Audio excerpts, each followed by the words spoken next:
Encre d'histoire, Plume et Voix, Alban de Maigret.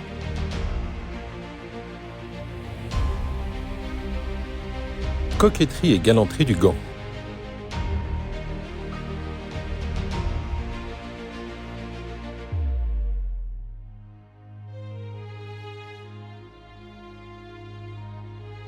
L'esprit commande à la main de se mouvoir, et l'agile docilité de l'organe nous laisse à peine distinguer le maître de l'esclave, affirmait saint Augustin.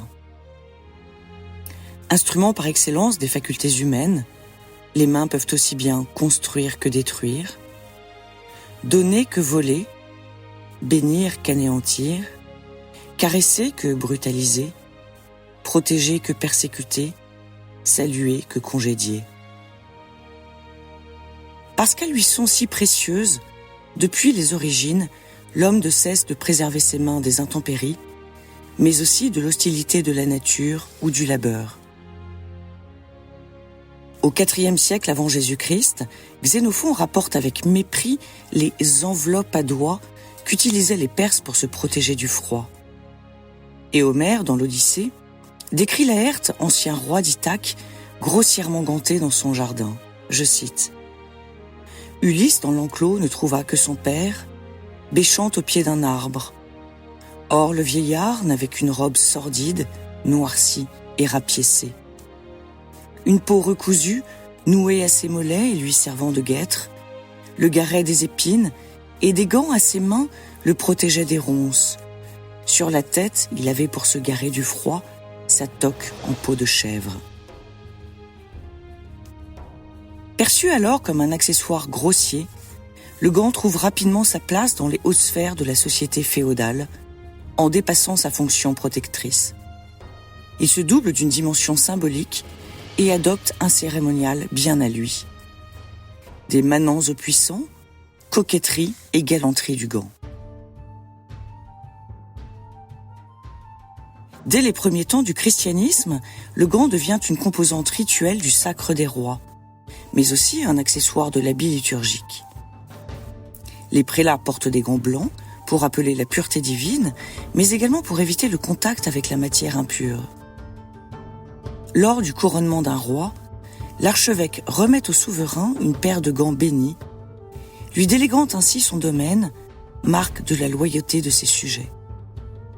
Attribut royal, le gant entre dans les régalias au même titre que le sceptre ou la couronne. Par extension, le vassal jure fidélité à son suzerain en lui remettant son gant. Et un seigneur qui remet gant et bâton à un messager lui transmet symboliquement son pouvoir. En Angleterre, l'archevêque de Canterbury dépose le sceptre royal dans la main gantée du roi en témoignage du pouvoir royal. Le Moyen-Âge fait donc du gant un emblème d'autorité, d'étiquette, de déférence et de gratification, et lui confère ainsi ses lettres de noblesse. Le gant délivre son langage propre, tout comme le font les fleurs ou le couvre-chef.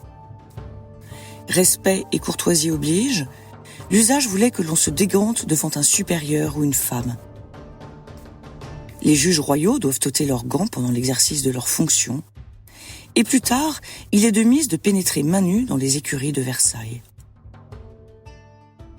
Les chevaliers en armure portent des gantelets, lourds gants en métal. Jeter le gant à celui qui l'a insulté revient à défier son adversaire au combat, qui doit, selon l'expression consacrée, relever le gant et accepter le duel dans un geste solennel. Ou encore, passer pour un lâche, le tout sans prendre de gants. Dès la fin du 8e siècle, Charlemagne donne un droit de chasse illimité à l'une des abbayes de l'Empire, ainsi que l'autorisation pour les moines de fabriquer des gants avec les peaux des animaux tués. Jacques Savary des Brulons, dans Dictionnaire universel de commerce, d'histoire naturelle et des arts et métiers, datant du XVIIIe siècle, explique: les maîtres gantiers de Paris forment une communauté assez considérable, dont les anciens statuts remontent jusqu'en 1190 et ont été depuis confirmés en 1357 par le roi Jean II le Bon. À la fin du Moyen-Âge, les femmes adoptent cet accessoire jusqu'alors exclusivement masculin et viril, pour en faire un objet raffiné de leur toilette. Isabeau de Bavière, femme du roi Charles VI, aurait usé 35 paires de gants brodés tout autour.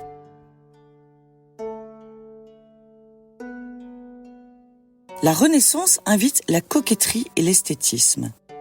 Mais les nobles supportaient mal l'odeur des gants tannés et colorés à l'urine. Et on les comprend bien. Souvent fabriqués à Grasse, alors célèbre pour ses tanneries, un artisan a l'idée de tremper une paire de gants dans un bain d'essence naturelle avant de les offrir à Catherine de Médicis. C'est cette anecdote qui a provoqué la future conversion de la ville de Grasse au parfum et l'engouement féminin pour les gants. Catherine de Médicis en offre généreusement aux dames de la cour et sa fille Élisabeth lance la mode des gants richement brodés et sertis de pierres précieuses. Véritables joyaux, les gants ont trouvé leur place dans toutes les inventions de la coquetterie du XVIe siècle, comme le rappelle Honoré de Balzac dans L'Enfant maudit en 1836. Ils sont partout où règne faste et luxe. Sous le règne d'Henri III, les gantiers obtiennent le titre de maîtres et marchands gantiers parfumeurs. Le métier de gantier s'organise en effet peu à peu en corporation, par différentes ordonnances royales, et s'unit à un moment au métier de parfumeur. Georges Courteline, dans Les femmes d'amis en 1888, écrira « Je vivais d'elle, par elle. Pour elle, j'aurais déjeuné de ses sourires et dîné de l'odeur de ses gants. » Le gant ne tombe pas avec la monarchie, mais gagne en sobriété. Au XIXe siècle, il est inconcevable pour un élégant de sortir sans ses gants. Alphonse Karr, en 1841, résume « Il n'y a plus que 2 classes d'hommes en France, ceux qui portent des gants jaunes et ceux qui n'en portent pas. Quand on dit d'un homme qu'il porte des gants jaunes, qu'on l'appelle un gant jaune, c'est une manière concise de dire un homme comme il faut. C'est en effet tout ce qu'on exige pour qu'un homme soit réputé comme il faut. Pour un muscadin ou gant jaune, en effet, porter ces gants hérités du grand Brummel correspond à une certaine nostalgie des temps révolus. C'est aussi une manière d'affirmer sa distance par rapport à autrui et son désaccord avec la société. Le gant est pour lui un accessoire indispensable et hautement symbolique de sa main oisive, hautaine et élégante. Beaucoup d'amis, beaucoup de gants, de peur de la gale, souligne Charles Baudelaire dans ses œuvres posthumes, prodiguant ainsi l'image du dandy narguant son voisin. Le gant a indéniablement un rôle social, et étonnamment c'est à cette époque que les domestiques parent leurs mains de gants blancs afin de ne pas montrer aux invités de leurs nobles employeurs leurs ongles abîmés par le travail manuel. Les traités de savoir-vivre de la fin du XIXe siècle régissent l'usage du gant. Le blanc est interdit le matin, mais obligatoire pour le mariage religieux. En toute autre occasion, les couleurs pastel sont recommandées. Si les gants beurre frais, autrefois indispensables pour les demandes en mariage, ont à peu près disparu, le gant s'impose à certains, à commencer par les métiers en uniforme ou en blouse, gendarmes, policiers, officiers, médecins, infirmiers. Gants de motard, de boxeurs, de cavaliers ou d'hockeyeurs. Gants de golfeurs, d'escrimeurs, de communion, de coureurs automobiles, de coureurs tout court. Chacun porte sa paire de gants. Sans oublier, malgré tout, le gant de toilette ou de crin pour l'hygiène et la douceur de la peau, ni celui du voleur qui camoufle ses empreintes.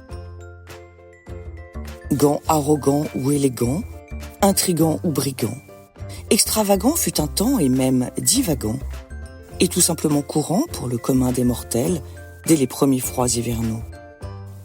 En soie ou en lin, en fourrure ou en cuir, en chevreau ou en agneau, en laine ou en coton, en velours, au risque de cacher une main de fer.